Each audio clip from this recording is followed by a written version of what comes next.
All right, check that out. Look there behind me. That is an indoor chlorine swimming pool. And notice I'm not in there. And I'm gonna take a few minutes to tell you why I'm not in there and why this is important for my strategy of avoiding conditions that can trigger my asthma. So let me get right into it. I know that chlorine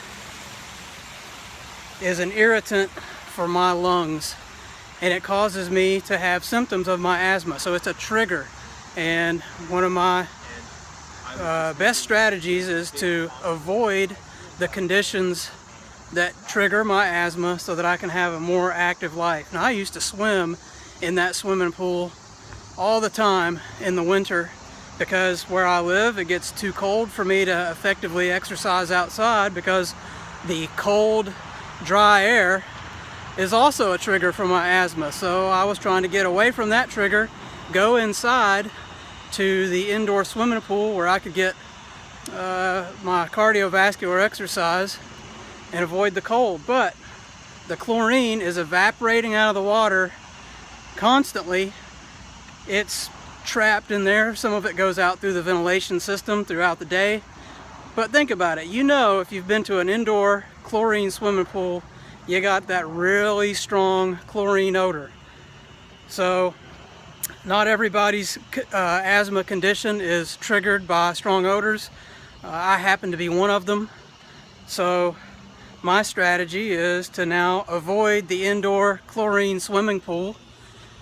The better option is where I'm about to be right now, which is the outdoor swimming pool. So when you're outside, there you can see that. Check that out.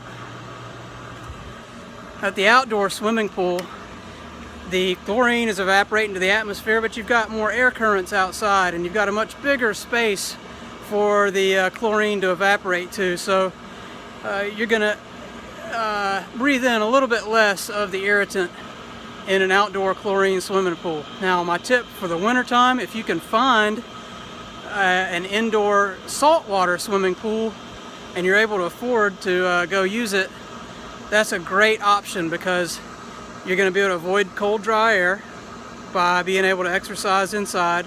You're going to get great low impact cardiovascular exercise. It's not going to hurt your joints, and you're also going to be able to avoid the chlorine lung irritant. Again, avoidance of your triggers is one of the most effective strategies for your asthma. Avoid the indoor chlorine swimming pool. If you're able to do that, you will find good results. I hope this helps.